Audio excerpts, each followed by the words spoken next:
योगेन चित्तस्य पदेन वाचां मलं शरीरस्य च वैदकेन यो अपाकरोत् तं प्रवरं मुनीनां पतंजलि प्राञ्जलिरानतोऽस्मि।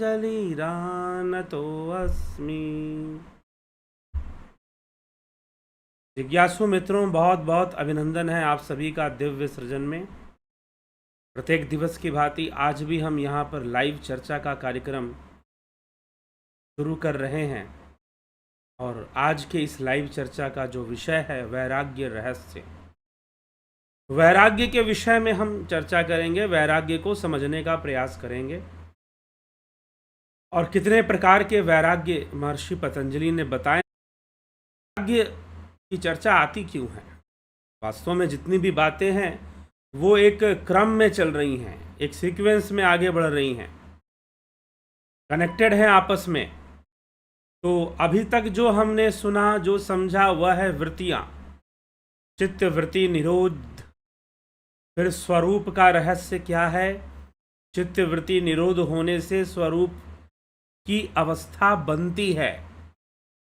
योगी जो है स्वरूप की अवस्था में अवस्थित होता है चित्त वृत्ति निरोध होने से। और अगर वह स्वरूप को उपलब्ध ना करे, चित्त वृत्ति निरोध ना हो, तो वृत्तियां ही उसका स्वरूप बन जाती है। वृत्ति सारूप्यम इतरत्र, वृत्ति सारूप्यम इतरत्र, वृत्तियां ही उसका स्वरूप बन जाती हैं। तदद्रष्टु स्वरूपे अवस्थानाम, या तो स्वरूप की अवस्था प्राप्त होगी या फिर वृत्तियां ही आपका स्वरूप बन जाएंगी, ऐसी स्थिति हो जाएगी। तो अब ये वृत्तियां स्वरूप ना बने, वृत्तियां स्वरूप ना बने तो क्या ऐसा करें? पहले तो वृत्तियों का ज्ञान हो जाए। तो महर्षि पतंजलि ने पंच वृत्तियों का ज्ञान दिया कि 5 प्रकार की वृत्तियां हैं। ये 5 प्रकार से रूप धारण करती हैं। प्रत्यक्ष विपर्य विकल्प निद्रा स्मृतयः, प्रत्यक्ष विपर्य विकल्प निद्रा स्मृतयः, अर्थात कि जो प्रत्यक्ष है, जो इंद्रिय गम्य है, इंद्रियों के माध्यम से जो हमारे परसेप्शन में आ रहा है, ठीक, जो हमारी अनुभूति में आ रहा है, परसेप्शन में आ रहा है, जो एम्पिरिसिज्म पर बेस्ड है, एम्पिरिकल एक्सपीरियंस है। एम्पिरिकल एक्सपीरियंस जो इंद्रियों से हो रहा है, सेंस ऑर्गन से हो रहा है,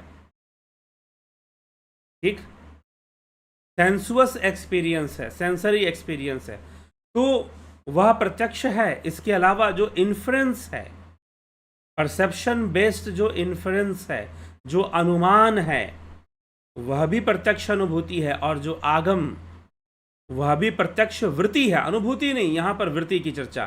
तो पहली वृत्ति है प्रत्यक्ष वृत्ति, क्षमा करें, प्रमाण वृत्ति। और यह प्रमाण जो है प्रत्यक्ष, अनुमान और आगम पर निर्भर है।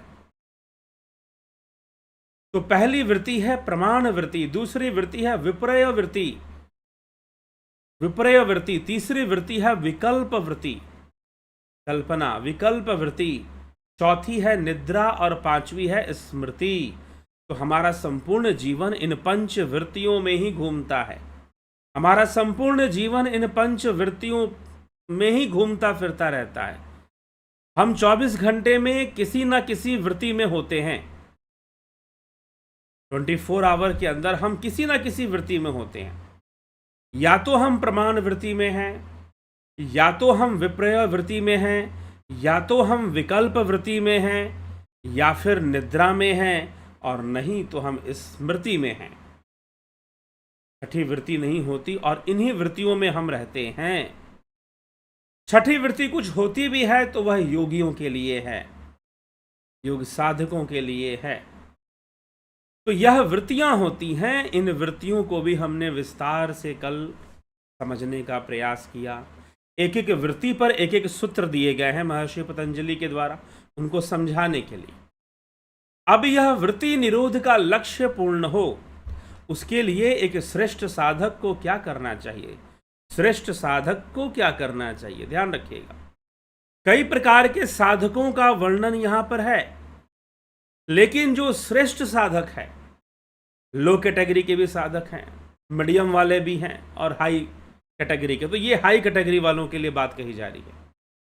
हाई कैटेगरी का जो साधक है, जो श्रेष्ठ साधक है, वो कौन सा मार्ग अपनाता है, वो कौन सा रास्ता अपनाता है, तो इसी तथ्य को महर्षि पतंजलि यहां पर समझाते हैं और क्या कहते हैं, 12वें सूत्र में लिखते हैं, अभ्यास वैराग्याभ्याम तन्निरोध, अभ्यास वैराग्याभ्याम तन्निरोध, अभ्यास और वैराग्य से उन वृत्तियों का निरोध होता है।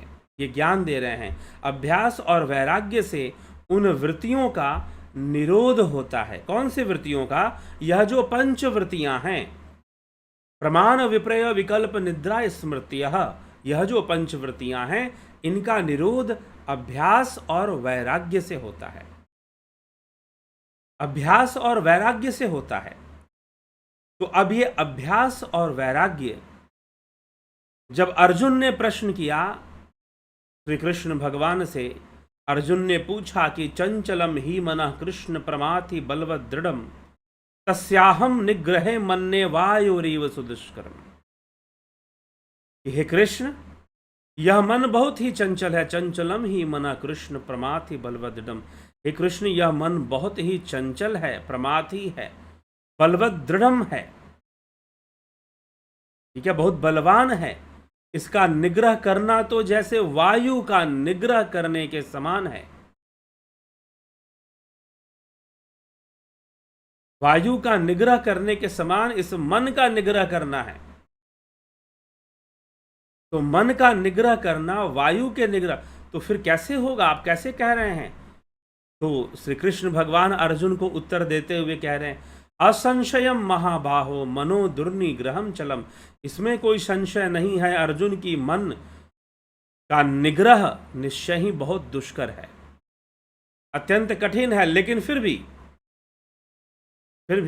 अभ्यासेन तु कौन्तेय वैराग्येन च गृह्यते, अभ्यास और वैराग्य के द्वारा यह संभव है कि मन का निग्रह भी हो जाए।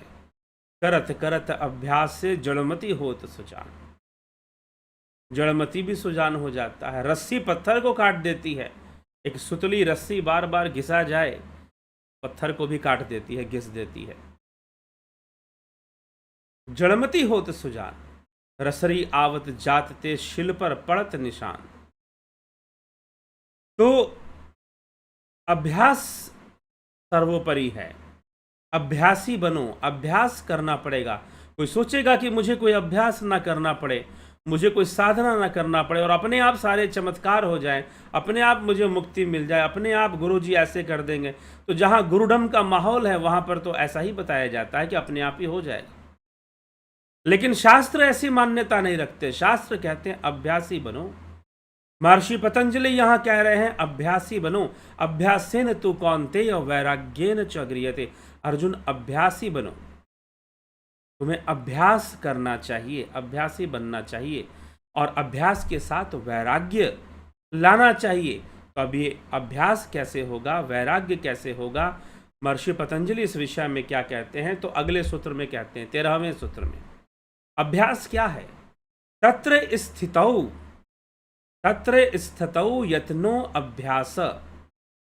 अभ्यास क्या करते हैं कि बार बार वृत्ति निरोध करने की चेष्टा, अर्थात प्रवाह रूप में उसके बाहर जाने की प्रवृत्ति को रोकने की चेष्टा का अभ्यास करना।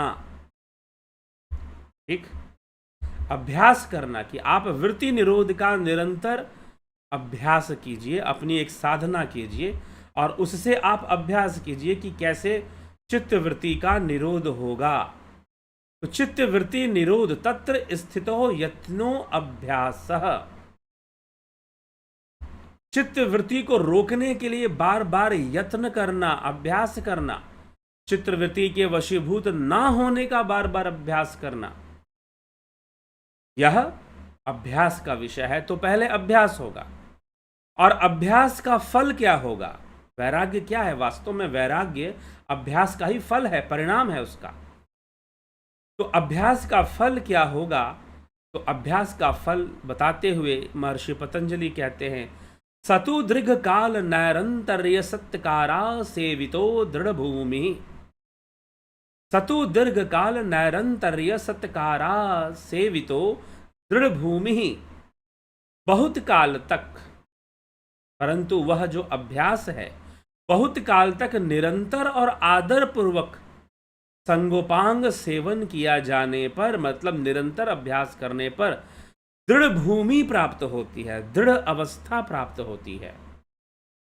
तो दृढ़ भूमि की प्राप्ति कैसे होती है?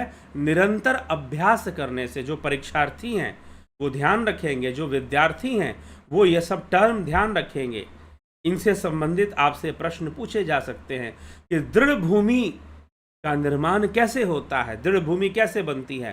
तो निरंतर अभ्यास करने से, चित्त वृद्धि का अभ्यास करने से, चित्त वृत्तियों को रोकने से, चित्त वृत्ति निरोध का अभ्यास करने से एक दृढ़ भूमि का निर्माण, एक मजबूत मन का निर्माण होता है, एक फोकस्ड माइंड डेवलप होता है और व्यक्ति अपने चित्त वृत्तियों को रोकने में सामर्थ्यवान हो जाता है, चित्त वृत्तियों को रोकने में सामर्थ्यवान हो जाता है।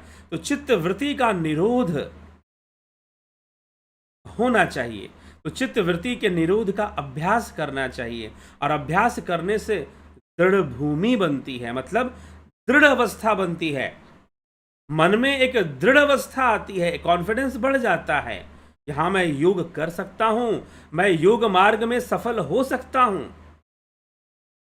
यह दृढ़ भूमि बन जाती है, यह दृढ़ भूमि की अवस्था बन जाती है योगी के जीवन में। तो चित्त वृत्ति निरोधा का अभ्यास करना चाहिए। अभ्यास करने से दृढ़ भूमि का निर्माण हो जाता है और दृढ़ भूमि के निर्माण के उपरांत फिर क्या होता है? दृढ़ भूमि बन गई, चलो अब दृढ़ भूमि के निर्माण के बाद महर्षि पतंजलि कहते हैं, दृष्टानुश्रविक विषय तृष्णस्य वशीकार संज्ञा वैराग्यम। वशीकार नामक वैराग्य की प्राप्ति होती है। वशीकार नामक वैराग्य की प्राप्ति होती है। अब वशीकार नामक वैराग्य का, वैसे महर्षि पतंजलि ने योग सूत्र में पर वैराग्य की बात की है और वशीकार वैराग्य की बात है। तो अगर पर वैराग्य की बात है तो अपर वैराग्य भी कुछ होगा, जैसे पराविद्या अपराविद्या होती है। पराविद्या अपराविद्या मुंडको उपनिषद में इसकी चर्चा मिलती है, पराविद्या अपराविद्या की। यदि आपने मुंडको उपनिषद सुना हो, चैनल पर उसका प्लेलिस्ट है, आप जाकर मुंडको उपनिषद सुन सकते हैं। वहां पर पराविद्या और अपराविद्या की बात की गई है। यहां पर महर्षि पतंजलि दो प्रकार के वैराग्य की बात करते हैं। एक तो वशीकार वैराग्य, वशीकार वैराग्य का नाम दिया है उन्होंने। वशीकार वैराग्य दृष्टानुश्रविक विषय तृष्णस्य वशीकार संज्ञा वैराग्यम। वशीकार संज्ञा वैराग्यम, वैशिकार संज्ञा वाली एक वैराग्य। फिर आगे लिखते हैं, तत्परम पुरुषख्यातेर गुण वैतृष्ण्यम। पुरुषख्याते है गुण वैतृष्ण्यम ततः परम, अर्थात पुरुष के ज्ञान से जो प्रकृति के गुणों में तृष्णा का सर्वथा अभाव होता है वह पर वैराग्य है। तत्परम पुरुष ख्यातेर गुण वैतृष्ण्यम। तो अब ये दो प्रकार के वैराग्य की चर्चा महर्षि पतंजलि यहां कर रहे हैं, एक वशीकार वैराग्य और एक पर वैराग्य। अगर पर वैराग्य है तो फिर कुछ अपर भी होगा। अब पराविद्या अपराविद्या क्या थी? पराविद्या थी जो इंद्रियों के परे है, जो तत्व ज्ञान है, जो साधना से प्राप्त की जा सकती है। और अपराविद्या क्या थी? अपराविद्या जो आप बाहर से प्राप्त करते हैं। पराविद्या जो ध्यान योग से प्राप्त होता है, साधना के मार्ग से प्राप्त होता है। और अपराविद्या क्या है? जो बाहर से हम वेद शास्त्रों का अध्ययन करते हैं वह सब अपराविद्या है। अभी आप यहां पर सुन रहे हैं, यह अपराविद्या है। क्या अपरा विद्या निरर्थक होता है? अभी क्या हुआ कि आपको एक बात बताएं, अभी कुछ व्यक्ति थे, उनका कुछ कमेंट आ रहा था कि आप अपना बोलो, आप उधार लेकर क्यों बोल रहे हो किसी का? मैंने कौन सा उधार, किसका उधार भाई? तो वो मुझे समझाते हुए लिखते हैं कि अप दीपो भव, बुद्ध ने कहा है अप दीपो भव, अपना ही दीपक बनो। मैंने कहा तुम बुद्ध से उधार लेकर क्यों लिख रहे हो भाई? यहां पर बुद्ध का उधार क्यों ले रहे हो? अपना बोलो, बुद्ध ने जो बताया वही बताओगे क्या? तो ये जो आगम है, यह जो शब्द है, यह जो शास्त्र है, यह अनिवार्य विषय है।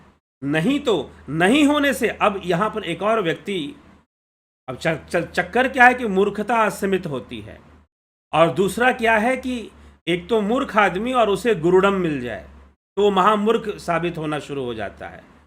वो गुरु भक्ति और गुरुडम के चक्कर में क्या होता है, महामूर्ख बन जाता है फिर। तो अब वो कमेंट कोई कर रहा था कि कबीर तो पढ़े लिखे नहीं थे, रामकृष्ण वो तो आत्मज्ञानी ब्रह्मज्ञानी थे। प्रश्न ये है कि आपको आत्मज्ञान दिया है गुरुजी ने, आपको ब्रह्म ज्ञान दिया है, भाई ये बात प्रमाणित कहां से होगी? सामान्य जन में आप कैसे प्रमाणित करोगे? और रही बात, जब आप मुझे कहते हो कि आपको अनुभव नहीं है, आप पढ़े लिख के बोल रहे हैं, तो आप अपना अनुभव प्रमाणित कर दो, क्योंकि अनुभव प्रमाणित करने के लिए वाणी से नहीं कर पाओगे,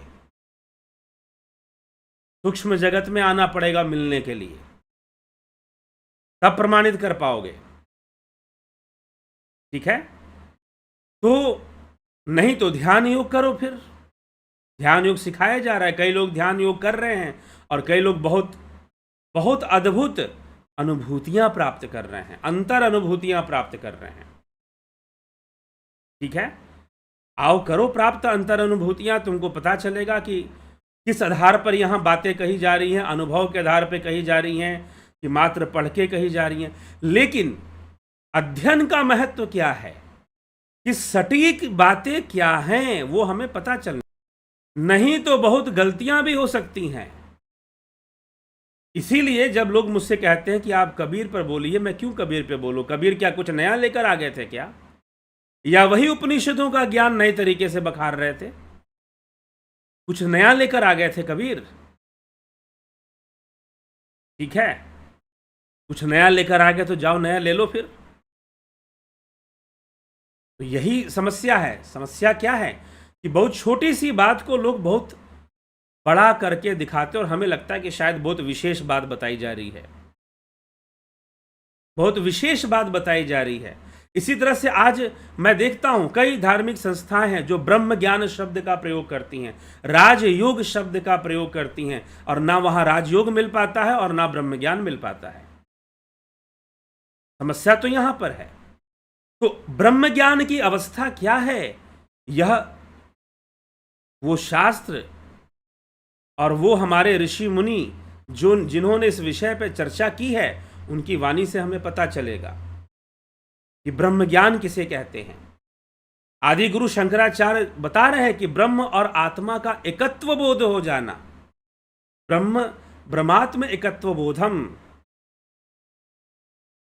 ठीक है, ब्रह्म और आत्मा, ब्रह्म आत्मैक्यत्व बोध, ऐसे लिखा है विवेक चूड़ामणि में उन्होंने, कि ब्रह्म और आत्मा का एकत्व बोध होना, जो कि तुरीय अवस्था में जाकर होता है, वहां जाकर तुम ब्रह्म ज्ञानी बन पाते हो।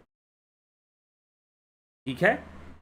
तो वहां जाकर ब्रह्म ज्ञान कहा जा सकता है, ना कि मात्र कुछ अनुभूतियों से, मात्र प्रारंभिक अनुभूतियों से आप ब्रह्मज्ञानी हो जाओगे।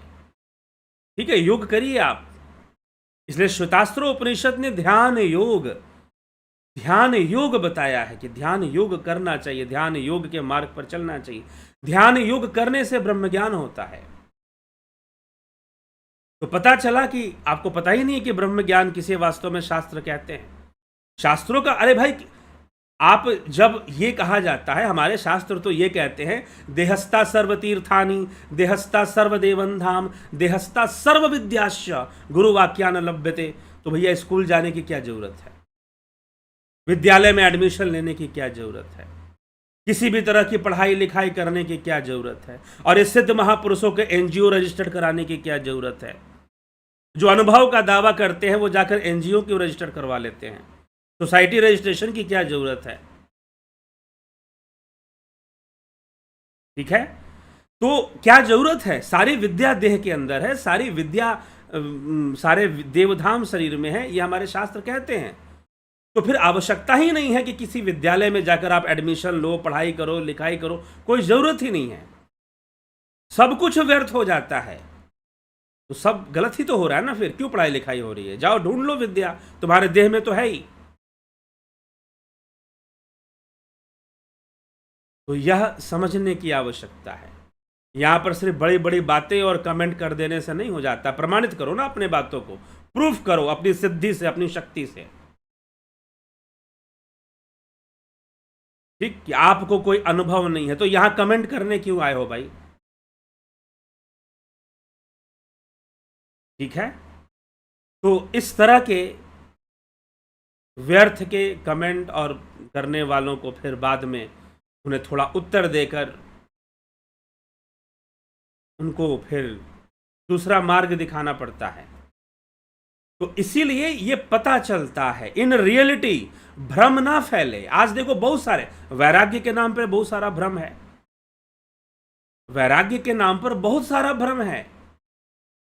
लोग समझते हैं, अब योगी के नाम पर बहुत सारा भ्रम है। भगवान कृष्ण गीता में स्पष्ट करते हैं, लेकिन वो वाला श्लोक गीता में भला सुनाता कौन है? कौन सुना रहा है वो वाला श्लोक? अनाश्रितो कर्म फलम कार्यम कर्म करोति यस सन्यासी च योगी। कि जो अनाश्रित होकर कर्म फल के प्रति अनाश्रित होकर कर्म करने वाला है वही सन्यासी है, योगी है। ना कि वेश धारण। कृष्ण सन्यासी हैं, कृष्ण ब्रह्मचारी हैं, अर्जुन सन्यासी है, योगी है। ना कि मात्र अग्नि कर्मों का त्याग करने वाला योगी होता है, ना कि मात्र अग्नि कर्मों का त्याग करने वाला योगी होता है। कब समझाओगे? वैरागी का अर्थ ही लोग कुछ अलग समझ के रखते हैं कि वास्तव में वैराग्य कौन सी अवस्था है और लोग कैसे वैराग्य लेते। इसीलिए शास्त्र अध्ययन जरूरी है।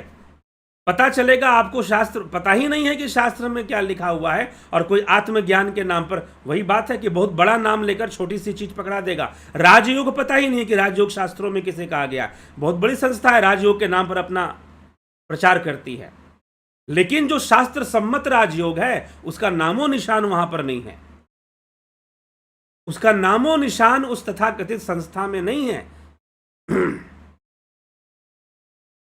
ठीक है, तो ये सारे भ्रम दूर कैसे होंगे? यदि शास्त्र का ज्ञान नहीं होगा, यदि शास्त्रों को खोला नहीं जाएगा।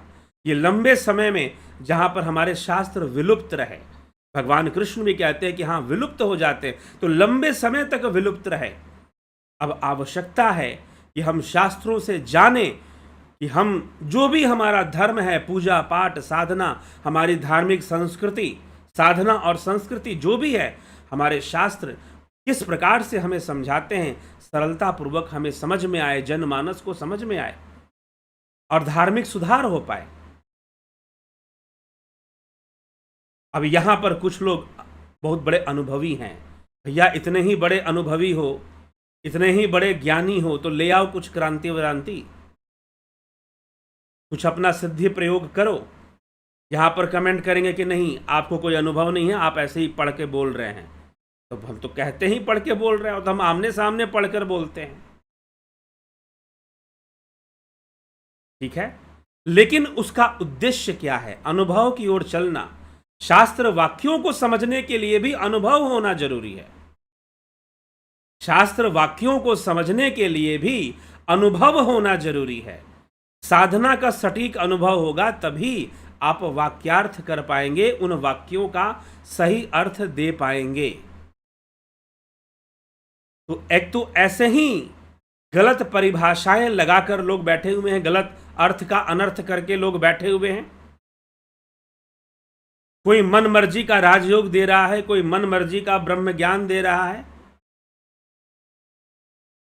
ठीक है, तो हमें शास्त्र अनुकूल आज समय है नहीं, यही तो सनातन धर्म कमजोर होना शुरू कर देता है। कमजोर पड़ना शुरू हो जाता है। तो यह विचार करने की आवश्यकता है, यह समझने की आवश्यकता है। तो इसीलिए शास्त्र अध्ययन और शास्त्रों का के अंदर जो बातें समझाई गई हैं उसको प्राप्त करना, उसको समझना वर्तमान समय में सनातन धर्म की रक्षा के लिए, सनातन धर्म के उत्थान के लिए अत्यंत अनिवार्य है। अत्यंत अनिवार्य है कि हम ये जानें कि हमारे शास्त्र किसी बात को कैसे कहते हैं, उन्होंने किस पद्धति से हमें साधना करने के लिए कहा है, उन पद्धतियों को हम जानें और समझें। ठीक है, तो चलिए, तो ये हमें समझना चाहिए। और यही महर्षि पतंजलि वैराग्य के बारे में लोग क्या कहते हैं, नारी मुई घर संपत्ति नासी मून मुडाय भय संन्यास। किसी को जीवन कष्टमय लगने लगा, किसी को जीवन कष्टमय लगने लगा, संसार में बड़ा दुख है, और कोई संस्था आपको मिल गई ये समझाने वाली कि संसार में बड़ा दुख है, छोड़ दो सब कुछ, छोड़ दो, आ जाओ मिशन में, आ जाओ मिशन। मिशन वो कैथोलिक मिशन नहीं, पहले हमारे देश में कैथोलिक मिशन और ये क्रिश्चियन मिशन चले, आज भी चलते हैं, लेकिन ये मिशन वर्ड का यूज मैं देखता हूं, ये जो सनातन धर्म के, अब सनातन धर्मी सही से है भी कि नहीं है, जो संस्थाएं बनी हुई हैं वो भी मिशन शब्द का, अपने लिए मिशन शब्द का प्रयोग करती हैं कि मिशन से जुड़ना है, बाबा के मिशन से जुड़ जाओ, गुरु के मिशन से जुड़ जाओ। वही कल्ट डेवलपमेंट का काम चलना शुरू कर देता है, और फिर गलत परिभाषाएं, अर्थ का अनर्थ किया जाता है, अर्थ का अनर्थ किया जाता है। छोड़ दो, संसार में तो दुख ही है, संसार में तो सारा का सारा जीवन दुखी है, सब दुखी है संसार में, तुम जो है सुख को प्राप्त करो। संसार में सब लोग दुखी हैं, तुम सुख को प्राप्त करो, तुम ज्वाइन कर लो हमारा मिशन, घर बार छोड़ो और आ जाओ हमारे यहाँ रहो, प्रचार करो, सेवा में लगा दो, कुछ नहीं करना पड़ेगा। अब वहाँ चले गए, कुछ नहीं करना पड़ेगा, लेकिन वहाँ जाकर भी अगर माया घेर ले, वहाँ जाकर भी 99 से 100 बनाने का शौक पहले से भी ज़्यादा दुगना हो जाए कि धन इकट्ठा करना है, बहुत बड़े बड़े आश्रम बनवाने हैं, बहुत ज़मीनें खरीदनी है, फिर बचा ही क्या तुम्हारे पास? फिर से तुम किसी न किसी महत्वाकांक्षा में पड़ गए, किसी न किसी महत्वाकांक्षा में पड़ गए। ठीक है, तुलसीदास ने ग्रंथ लिखे, ना कोई आश्रम बनाया, ना कोई मठ बनाया, ना कोई जमीनें खरीदी, और एक ग्रंथ ऐसा कि घर घर में पहुंच गया। कितनी बड़ी क्रांति आ गई। ठाकुर रामकृष्ण परमहंस कहीं ना गए, कहीं ना गए, लेकिन दुनिया भर में मठ बन गए। होता है, आप अगर अपनी भूमि को दृढ़ कर लें तो यही दृढ़ भूमि है। तो इसीलिए वैराग्य कहां रह जाएगा? फिर वैराग्य तो रहेगा नहीं। इसीलिए भगवान कृष्ण ने अर्जुन से कहा कि अर्जुन, तू ब्रह्मचारी बनने की बात करता है, तू मिथ्याचारी बन जाएगा, तू ब्रह्मचारी नहीं बन पाएगा, तू मिथ्याचारी बन जाएगा। तो व्यर्थ मिथ्या आचरण क्यों करना? अगर भूल से मिथ्या आचरण कर भी दिया तो समझ जाओ, अब समझ जाओ और मिथ्या आचरण का संपूर्ण त्याग कर दो, और फिर देखो तुम्हारा आध्यात्मिक विकास कैसा होता है। आध्यात्मिक विकास तुम्हारा कैसा होता है, मिथ्या आचरण त्यागने के बाद कैसा होता है, कितनी शांति मिलती है। नहीं तो इसीलिए मैं कई बार कहता हूं, अभी पीछे मैंने कल भी कहा था कि भाई साहब ने कमेंट किया कि मैं आपको अपना आदर्श मानता हूं, मुझे कोई शौक नहीं है। बहुत सारे गुरुओं बाबाओं के बीच में रहकर कोई मुझे गुरु जी कहकर बहुत प्रतिष्ठित कर दे, बहुत प्रतिष्ठा दे दे, इस चीज की इच्छा ही खत्म हो गई। ठीक है, तो यह समझ लो, आप ले लो जो भी साधना का विषय है, और जितनी शांति से बिना आडंबर के साधना करोगे उतनी अच्छी साधना होती है। ये मेरा व्यक्तिगत अनुभव है। उतनी बढ़िया साधना होती है, उतना अधिक आध्यात्मिक विकास होता है। लेकिन दुर्भाग्यपूर्ण है कि आदमी थोड़ा सा भी धर्म के रास्ते पे चल जाए, थोड़ी सी भी भक्ति कर ले, तो उसके मन में एक वासना घर कर जाती है कि लोग उसे सम्मान देने चाहिए, लोगों को उसको सम्मान देना चाहिए। उस भले मानस को मैंने बताया कि अरे भाई, ऐसे व्यक्ति को क्यों आदर्श बनाते हो जिसको कोई अनुभव नहीं है और जो बिना सोचे समझे ही कुछ उत्तर दे रहा है तुम्हें। उसको आदर्श बनाओ ही मत, क्यों लिख रहे हो? खुद एक ढोंग का मतलब अपनी ढोंग प्रवृत्ति को तो प्रदर्शित कर ही दिया। तो इसीलिए अध्यात्म और योग जो है यह कोई इस तरह का विषय नहीं है, शांत होने का विषय है। और जब बहुत सारे आदमी लेबल्स लगा लेता है, बहुत तरह की चीजें बना लेता है, इकट्ठा कर लेता है, तो दिक्कत ही आती है, उससे कोई लाभ नहीं होता और वो कोई वैराग्य नहीं है। जबरदस्ती बंधन का वैराग्य वैराग्य नहीं होता। जबरदस्ती बंधन का वैराग्य वैराग्य नहीं होता। यही बात महर्षि पतंजलि समझाने वाले हैं वैराग्य के बारे में। ठीक, तो क्या कहते हैं, सूत्र क्या कहता है वैराग्य के विषय में? वशीकार वैराग्यम, पहला वैराग्य है वशीकार वैराग्य। यह वशीकार वैराग्य को ही अपर वैराग्य समझना चाहिए। क्यों? देखे और सुने हुए विषयों में सर्वथा तृष्णा रहित चित्त को जो वशीकार नामक अवस्था है, वो वशीकार वैराग्य है। देखे और सुने हुए जो हमने देखा है और सुना है, दो बातें। सतु दीर्घ काल निरंतर सत्कारा सेवितो दृढ़ भूमि। यह तो दृढ़ भूमि है कि निरंतर अभ्यास करने से दृढ़ भूमि हो जाएगी। लेकिन दृष्टानुश्रविक विषय वितृष्णस्य वशीकार संज्ञा वैराग्यम, देखे और सुने हुए विषयों के प्रति तृष्णा का सर्वथा त्याग कर देने वाले के पास जो एक अपूर्व भाव आता है, जिससे यह समस्त विषय वासनाओं का दमन करने में समर्थ होता है, उसे वैराग्य या अनासक्ति कहते हैं। उसे वशीकार वैराग्य कहते हैं। अपर वैराग्य के रूप में भी यही प्रतिष्ठित होता है, उसे वशीकार वैराग्य कहते हैं। तो देखे और सुने हुए का क्या तात्पर्य है? हमें समझना है कि देखे और सुने हुए का क्या तात्पर्य है। देखे और सुने हुए, जैसे कि आपने किसी वस्तु के बारे में सुना, आपने किसी की गाड़ी देखी, क्या आलीशान गाड़ी है, BMW, मोटे मोटे पहिए, जा रही है, काश मेरे पास भी ऐसी गाड़ी होती। ये जो इच्छा प्रकट हो गई, ये जो तृष्णा प्रकट हो गई, क्या बंगला है उसके पास, देखो कितना आलीशान बड़ा घर और बंगला, काश मेरे पास भी होता। यह जो देखकर इच्छा पैदा हुई, यह जो सुनकर, आपने उस विषय का भोग नहीं किया, आप उस गाड़ी में कभी घूमे नहीं हैं, आप उस गाड़ी में कभी घूमे नहीं हैं, आपने उस विषय का भोग भी नहीं किया है। ना आप उस गाड़ी में घूमे हैं, ना ही आप उस बंगले में रहे हैं, लेकिन मात्र उसको देखकर या उसके बारे में सुनकर, उसके बारे में सुनकर जो है, कहते हैं कि एक बार एक राजकुमारी थी, उसने किसी के बारे में, किसी राजकुमार के बारे में सुन लिया। मात्र सुनने मात्र से उसके मन में प्रेम पैदा हो गया कि मुझे तो ऐसा ही राजकुमार चाहिए जैसे मैंने सुना है। अब उसने देखा भी नहीं, जाना भी नहीं, लेकिन उसी राजकुमार की वो कामना करने लगी।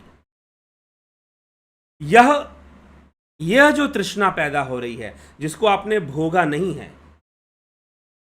जिस विषय को आपने धारण नहीं किया है, जिस विषय को आपने धारण नहीं किया है, लेकिन उसके बारे में सुनने के कारण, उसके बारे में देखने के कारण एक तृष्णा मन में उत्पन्न हो गई, उसे प्राप्त करने की तृष्णा। यह जो तृष्णा प्राप्त हुई, देखने और सुनने के कारण जो तृष्णा प्राप्त हुई है, जो तृष्णा की तरंगे चल रही हैं, इन तरंगों से मुक्त होना, इनका दमन कर देना या फिर इनको रोक देना, ये एक पेरिफेरियल लेवल पे चलती है, मतलब बाहरी लेवल पर, ऊपरी स्तर पे चलती हैं कि हमें ये चाहिए। हमने सिर्फ सुना है, उस वास्तविक अवस्था को हम नहीं जानते हैं। जैसे किसी को इच्छा हो जाए कि मैं प्रधानमंत्री बनूंगा, लेकिन वास्तव में प्रधानमंत्री बनकर क्या अनुभव होता है, क्योंकि ये प्रकृति द्वैतमयी है तो अपना द्वैत हर जगह घुसा के रखती है, सुख और दुख हर जगह देती है, हर जगह मान और अपमान देती है, सुख दुख देती है। तो ये अनुभूतियां वो देंगी तो, लेकिन उसको तो बस सुख दिखाई दे रहा है, उसको तो पावर दिखाई दे रहा है कि प्रधानमंत्री के पास शायद ज़्यादा पावर होता है। अब होता भी है नहीं, ये कौन जानता है। मैं अपने उससे कह रहा हूं, समझ से, कि होता भी नहीं है, कौन जानता है प्रधानमंत्री के पास। ये तो वहां पहुंचने पे पता चलेगा कि पावर है कि नहीं है, क्योंकि प्रकृति का द्वैत सिद्धांत हर जगह लागू होता है। इसलिए कई बार बहुत बड़े बड़े लोग भी बहुत मजबूर हो जाते हैं, बहुत पैसे वाले लोग भी, ऐसी परिस्थितियां उनके जीवन में आती हैं कि कोई पैसा काम नहीं आता, कोई धन काम नहीं आता। ठीक है, तो इसीलिए दुर्भाग्यपूर्ण है कि हम योगी तो बन नहीं पाते, लेकिन योगी का वेश बना लेते हैं। एक वेश धारण कर कर हम योगी का लेबल जरूर ले लेते हैं, वो थोड़ा सा गड़बड़ हो जाता है। ठीक, तो ऐसा गड़बड़ ना हो, ऐसी समस्या ना आए, हमें सचेत होकर योग मार्ग पर चलना चाहिए। तो वैराग्य पहले, ऐसा जो ऊपरी देखने और सुनने से जो तृष्णा उत्पन्न हो गई है विषयों की, उसके प्रति वैराग्य उत्पन्न होना चाहिए, उसका दमन करना चाहिए। कैसे करना चाहिए? अभ्यास से, प्रैक्टिस से, अभ्यास से करना चाहिए। लेकिन फिर भी यह वैराग्य कभी पूर्ण वैराग्य नहीं होगा, यह अपूर्ण वैराग्य ही होगा। यह जो वशीकार वैराग्य है, ध्यान रखिए, जिनको परीक्षाएं देनी है, नेट वाईसीबी की परीक्षाएं जिनको देनी है, वो ध्यान रखें। महर्षि पतंजलि यहां पर दो प्रकार के वैराग्य की बात कर रहे हैं, वशीकार वैराग्य और पर वैराग्य। अब पर वैराग्य है तो अपर वैराग्य भी होगा, तो अपर वैराग्य फिर वशीकार वैराग्य ही अपर वैराग्य का एक उदाहरण है। तो अपर मतलब, जैसे कि शास्त्रों का अध्ययन करना, वेदाध्ययन करना, यह अपरा विद्या है, यह अपरा विद्या है, शास्त्रों का अध्ययन वेदाध्ययन करना। तो यह अपरा विद्या है, तो ये पूर्णता की ओर हमें नहीं ले जा सकता। हमें परा विद्या के माध्यम से पूर्णता की ओर जाना पड़ेगा, अपने पूर्ण अवस्था को प्राप्त करना पड़ेगा। ठीक है, मोक्ष की प्राप्ति करनी पड़ेगी, कैवल्य समाधि की प्राप्ति करनी पड़ेगी। तो वो मात्र पराविद्या से ही संभव है, अपराविद्या से संभव नहीं है। अपराविद्या सूचनात्मक है।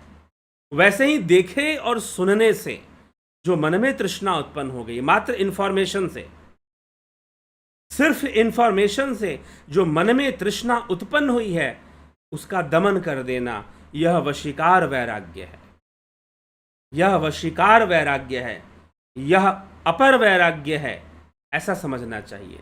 अब वो पर वैराग्य के बारे में बताएंगे। परा वैराग्य क्या है, पर वैराग्य क्या है, तो सूत्र क्या कह रहा है, आइए देख लेते हैं। इस विषय में सूत्र क्या कह रहा है पर वैराग्य के विषय में। तो महर्षि पतंजलि कहते हैं, तत्परम पुरुष ख्यातेर गुण वैतृष्णयम। पुरुष तत्व के ज्ञान से, पुरुष तत्व के ज्ञान से, पुरुष कौन है? योग सूत्र में पुरुष आत्मा है, पुरुष परम चेतना है, पुरुष चैतन्य है। आत्मज्ञान होने पर, पुरुष के ज्ञान से, प्रकृति के गुणों में तृष्णा का सर्वथा अभाव हो जाता है, स्व अभाव हो जाता है, सर्वथा अभाव हो जाता है। यह परम वैराग्य है। तत्परम पुरुख्यातेर गुण वैतृष्णयम, यह परम वैराग्य है, यह पर वैराग्य है, यह परम वैराग्य है कि आत्मज्ञान से, साधना से स्वतः ही जो वैराग्य उत्पन्न होता है, अपने आप जो वैराग्य, तृष्णा अपने आप शांत हो जाती है, उसे जबरदस्ती नहीं करना पड़ता। तो पुरुष के ज्ञान से मतलब आत्मज्ञान से क्योंकि योग सूत्र में आत्मा और पुरुष एक ही तत्व माना गया है। इसके ऊपर सूत्र भी है कि जहां पर पुरुष को आत्मा कहा गया है। तो आत्मज्ञान होने से पुरुष तत्व का ज्ञान, अब सांख्य के अनुसार देखें, क्योंकि योग की जो आधारशिला है वो सांख्य दर्शन है। योग दर्शन की आधारशिला सांख्य दर्शन है। वेदांत की आधारशिला मीमांसा दर्शन है। एक ही आधार पर दोनों बात करते हैं। न्याय वैशेषिक एक आधार पर चलते हैं और सांख्य योग एक आधार पर चलते हैं। इसलिए योग जो है प्री वैदिक फिलॉसफी भी कहते हैं इसको। सांख्य दर्शन को प्री वैदिक फिलॉसफी भी माना जाता है कि वेदों से पूर्व का दर्शन है ये। ठीक, प्री वैदिक योग।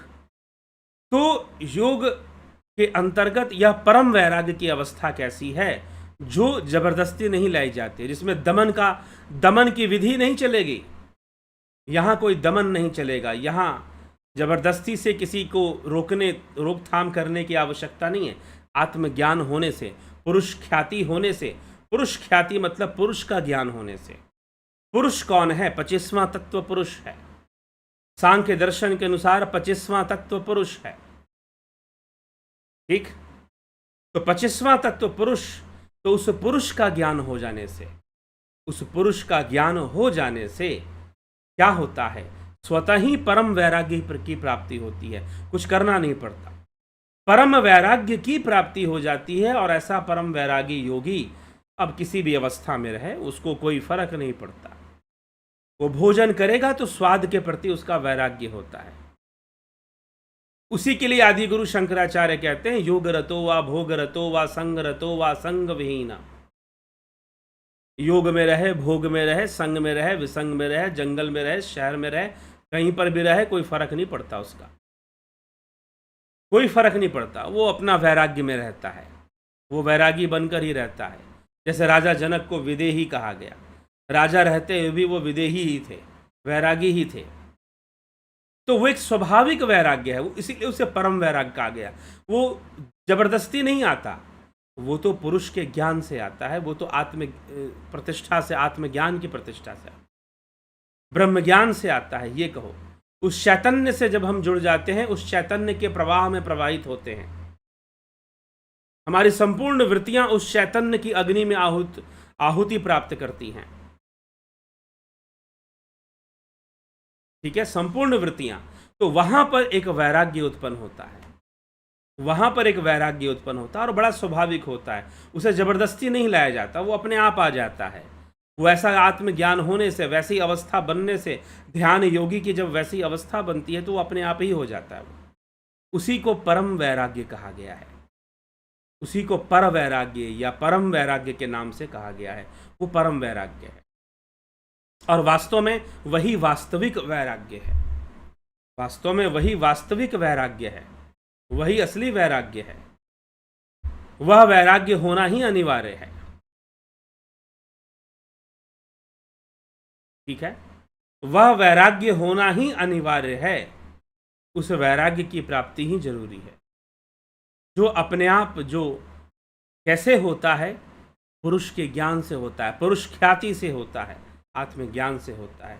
उसी को परम वैराग्य महर्षि पतंजलि यहाँ पर कह रहे हैं। हमें भी उसी परम वैराग्य की ओर बढ़ना चाहिए, उसी परम वैराग्य को प्राप्त करने का, जो कि ध्यान योग से आएगा, जबरदस्ती नहीं आएगा, फोर्सफुली नहीं आएगा। जबरदस्ती ताकत लगाते रहोगे कि आ जाए ना, वो ध्यान योग से वैसी अवस्था बनेगी और वो परम वैराग्य हो जाएगा। तो निश्चय ही मनुष्य को अभ्यासी बने रहना चाहिए, ध्यान योग का अभ्यास करते रहना चाहिए। और वो परम वैराग्य आनंद का भी कारण बनेगा, आनंद कारक बनेगा, वो शांति कारक बनेगा। लेकिन जो जबरदस्ती का वैराग्य है वो कष्ट कारक बनता है। जो दमनकारी वैराग्य है उसमें कष्ट झेलना पड़ता है, साधक को कष्ट झेलना पड़ता है। लेकिन जो परम वैराग्य है उसमें आनंद, परम शांति का अनुभव अपने आप होता है, क्योंकि एक स्वाभाविक वैराग्य है। यह स्वाभाविक, जबरदस्ती थोपने वाला वैराग्य नहीं, स्वाभाविक आना चाहिए। इसलिए शिक्षाएं भी स्वाभाविक होनी चाहिए, जबरदस्ती डंडा मार शिक्षा नहीं होना चाहिए। ठीक है, छोटे बच्चों को चल जाता है थोड़ा, लेकिन जबरदस्ती डंडा मार से ना कोई वैराग्य आता और ना कोई योग होता है। इसलिए योग अनुशासन का विषय है। अनुशासन मतलब जबरदस्ती का मतलब स्वयं से स्वयं के ऊपर नियम लागू करो, जिम्मेदारी लो कि मुझे योग करना ही है। जब तक अपनी जिम्मेदारी नहीं लोगे तब तक कोई योग नहीं करा सकता। बड़ा से बड़ा गुरु भी आ जाए तो कुछ ना कर सकता तुम्हारे लिए। अगर खुद की इच्छा नहीं, और अगर खुद की इच्छा है, खुद की इच्छा है करने की, तो गुरु तो तुम्हारे पास चल के भी आ जाए शायद, जैसे ठाकुर के पास तोतापुरी जी चल के आ गए, कैसे भी हो जाए। और जो आदि गुरु शंकराचार्य जैसा गुरु अगर मिल जाए जो ये कहे कि भाई तुम्हारा कल्याण तुम ही कर पाओगे, मैं नहीं कर पाऊंगा, पहले तुम्हें अभ्यास करना पड़ेगा तभी कुछ मैं तुम्हारी सहायता कर पाऊंगा, और तुम्हें करना ही नहीं है तो मैं तुम्हारी क्या सहायता कर पाऊंगा।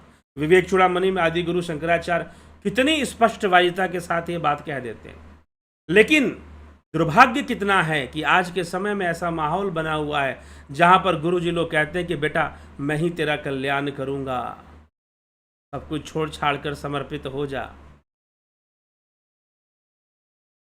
ठीक है, तो उन गुरुओं को भी सोचना चाहिए। इसलिए समझने की आवश्यकता है कि हम जिम्मेदारी को लें, अपने योग की जिम्मेदारी को लें, तब हमें वास्तविक वैराग्य प्राप्त होगा। और वह वैराग्य जबरदस्ती थोपने से नहीं आता, वह वैराग्य ध्यान की अवस्था से आता है, आत्मज्ञान से आता है, पुरुष ख्याति से आता है, पुरुष के साक्षात्कार से आता है। ठीक है, तो हमें ऐसे वैराग्य की ओर हम तभी बढ़ेंगे जब नियम से साधना, ध्यान योग की साधना करेंगे। जिनको भी ध्यान योग का मार्ग मिला है ऑनलाइन कोर्स के माध्यम से, वो जरूर अपने अभ्यास को की पुष्टि करें, अपने अभ्यास को मजबूत बनाएं। ठीक है, अपने अभ्यास को मजबूत बनाएं और अभ्यासी बने, और वैराग्य को प्राप्त होकर उस वैराग्य के लिए कुछ घर ना छोड़ना पड़ता, कुछ करना ना पड़ता, जहाँ हो वहीं शांति से रहोगे, वैराग्य में रहोगे। उसी को परम वैराग्य महर्षि पतंजलि यहाँ कह रहे हैं। तो बस यही रहस्य है वैराग्य का, यही वैराग्य का रहस्य है। इसी को हमें समझना है, इसी को हमें जानना है। यही राजा जनक का वैराग्य है। ठीक, चलिए आगे बढ़ते हैं, आपके कमेंट्स देख लेते हैं कौन क्या कहता है। सरिता राजोरा जी, निशांत सर जी, निशांत सर, प्रकृति के विकार क्या हैं और छह भग क्या है? प्रकृति के क्या विकार हैं? बहुत सारे विकार हैं। विकृत रूप में ही प्रकृति जो है विषम अवस्था में ही सृष्टि करती है। तो बुद्धि से लेकर मन, अहंकार, चित्त, अहंकार, फिर अहंकार से पंचकर्म, पंचभूत का जन्म होता है। ये सब विकार हैं। ये जितने भी 24 तत्व हैं, पुरुष तत्व को छोड़कर जितने भी 24 तत्व हैं, सब प्रकृति के विकार हैं। जब शब्द यहां पर प्रकृति प्रयोग हुआ है तब कह रहा हूं। ठीक है, वेदांत, अद्वैत वेदांत प्रकृति शब्द का प्रयोग नहीं करता, सांख्य करता है। तो सांख्य के अनुसार ये जो 24 तत्वों का विकास है, यह प्रकृति का विकार है। छह भग कौन से हैं नहीं याद है। क्या नाद को सुनना ही प्रणव साधना है? करके देख लो। क्या ओंकार का जप ही प्रणव साधना है? बता दिया है, मात्र ओंकार का जप प्रणव साधना नहीं होता। अवधेश कुमार, जगत नारायण जी बहुत अभिनंदन, नरसाराम जी, घनश्याम सरोदे जी। मित्रों एक बात ध्यान रखिएगा, आपके जो प्रश्न हैं पढ़कर मुझे ये ना लगे कि आप बस प्रश्न पूछ रहे हैं। आपका उद्देश्य प्रश्न को बनाना और प्रश्न पूछना है। क्योंकि मैं देखता हूं कि कोई व्यक्ति पीछे जिन विषयों पे प्रश्न किया होता है उन्हीं प्रश्नों को घुमाकर फिर से पूछ देता है।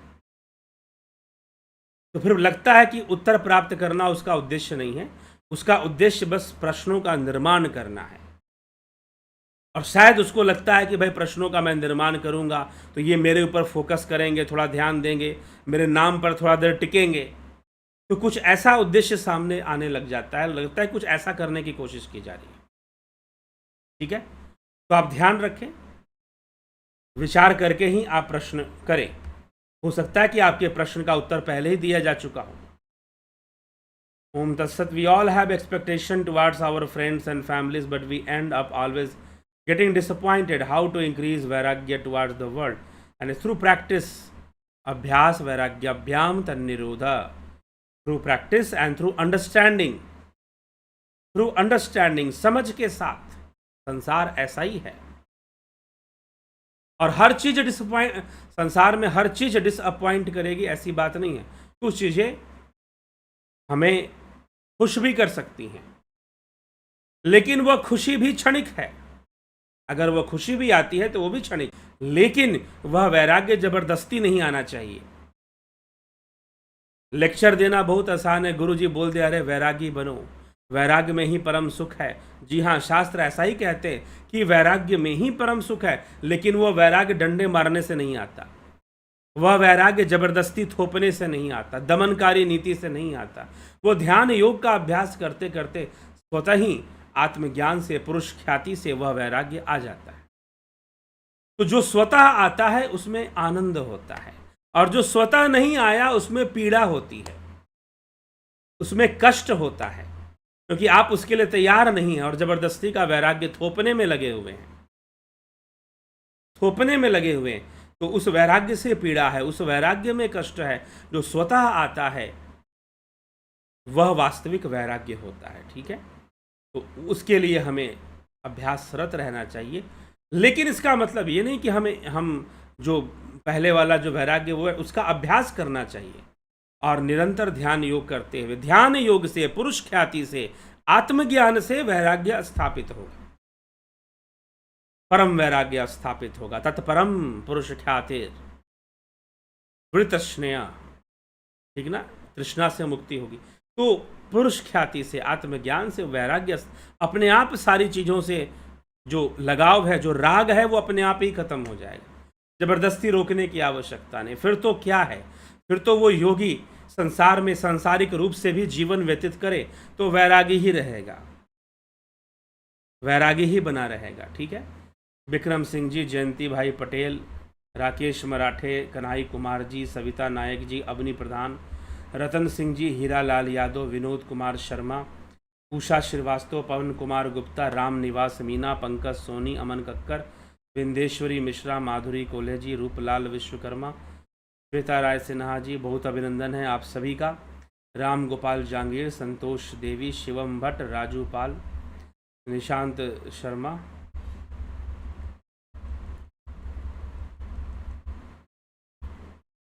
तो इस प्रकार से हमें विनोद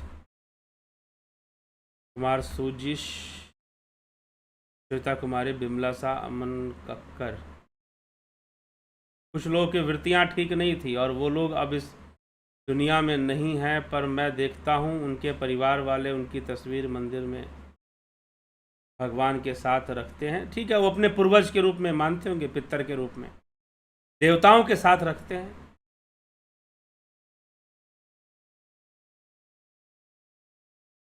ठीक, दीप्तिकांत, हाँ, देवताओं के साथ पितरों के रूप में अगर उनकी पूजा करते तो कोई दिक्कत नहीं। दीप्तिकांत सिंह जी, गणेश आम्बेकर, शिखर शर्मा, कमलेश खैरनर, अमिता पंडा जी, गंभीर शाह, अर्जन भाई चौहान, स्मिता सावंत, बिजलाल बहादुर सिंह जी, राम लखन राजपूत, जितेंद्र साहू, बीकू कुचाड़िया, रविशंकर चौहान, आशा रानी, स्मिता सावंत जी। आज भी माता की आरती करते समय भाव विभोर होकर आंखों में आंसू टपकने लगे। बहुत अच्छी बात है, बहुत भावना वाली बात है।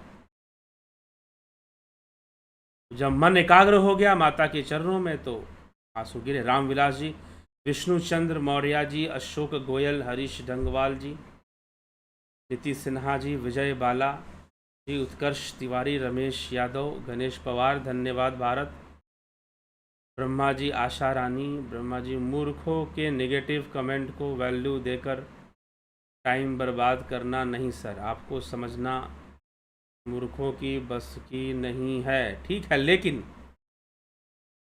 कई लोग जो कमेंट करते हैं वो इस उद्देश्य से नहीं करते। ठीक है, उनका उद्देश्य कुछ और होता है, तो वो उद्देश्य पूर्ति उनका ना हो, इसलिए उनके बारे में, उनके विचारधारा के बारे में किसी का नाम लेकर तो मैं कभी कुछ बोलता नहीं हूं। जानना जरूरी है, इससे समझ में आता है कि शास्त्रों की आवश्यकता क्या है। क्योंकि अगर आपको आवश्यकता ही नहीं पता होगी तो आपको शास्त्र अध्ययन के प्रति ज़्यादा कोई रुचि, कोई रुझान नहीं होगा। आवश्यकता यही है कि धर्म को लेकर जो बहुत सारे भ्रम पैदा हो गए हैं, आध्यात्म को लेकर जो बहुत सारे भ्रम पैदा हो गए हैं, उन भ्रमों का निवारण शास्त्र अध्ययन से होता है, शास्त्रों को समझने से होता है। ठीक, राकेश चंद्र शर्मा, राकेश गुप्ता, प्रभुला, अर्जुन पाटिल, सुप्रीत जी, शिवम जोशी, संतोष गुप्ता, प्रथमेश, भगवती यादव जी, दिनेश भाई डाबी, आदि कुशवाहा जी,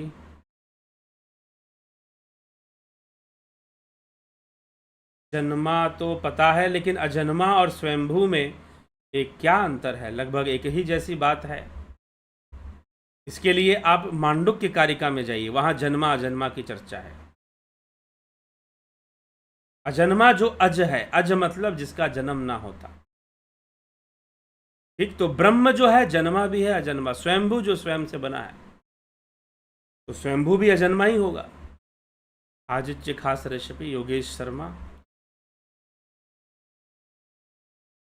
तुर्यातीत अवस्था भी होती है क्या? शिव सूत्र सुना था आपने?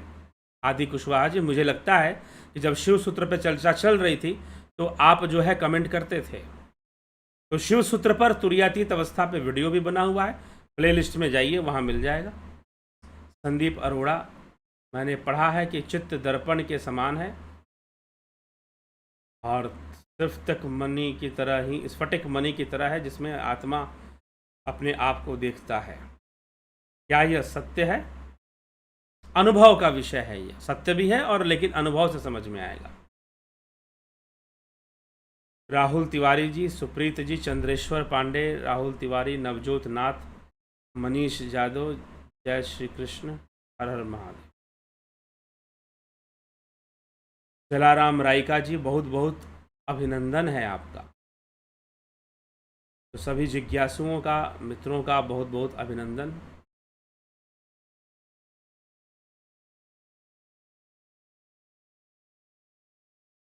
ठीक, चलिए,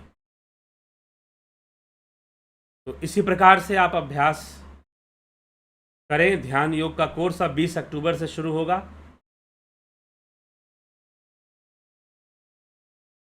राजू पाल जी, आपके साथ जुड़ पाया मेरा परम सौभाग्य है और इस चैनल में परम तथ्य रहस्य की को प्रकाशित सहज सबसे करते हैं और निष्प्रकाश होकर के, निष्पक्ष होकर के करते हैं। जी हाँ, निष्पक्ष होकर ही करते हैं यहाँ पर। निशांत, यह क्या सांसों पर ध्यान देने से नाद सुनता है और ज्योति दिखाई देती है? जी नहीं, ऐसा कुछ भी नहीं होता कि श्वासों पर ध्यान देने से ज्योति दिखाई देगी, नाद सुनाई देगा। नाड़ियां शुद्ध होने से होगा और सुषुम्ना नाड़ी में प्राण का प्रवेश होने से हो पाएगा। ठीक है, उसकी विधि जाननी चाहिए, वो ध्यान योग से होता है। चलिए ठीक है, इसी के साथ हम आज के विचारों को विराम देते हैं। कल फिर मिलते हैं लाइव चर्चा में। जुड़े रहें, बने रहें, और यदि आपको लगता है कि यहाँ पर श्रेष्ठ विचार दिए जा रहे हैं तो निश्चय ही शेयर भी कर दिया करें, सब्सक्राइब भी कर दिया करें। तो बहुत बहुत आभार आप सभी का। इसी के साथ आज के विचारों को विराम देते हैं। कल फिर मिलते हैं 9 बजे रात्रि में लाइव चर्चा में। बहुत बहुत आभार।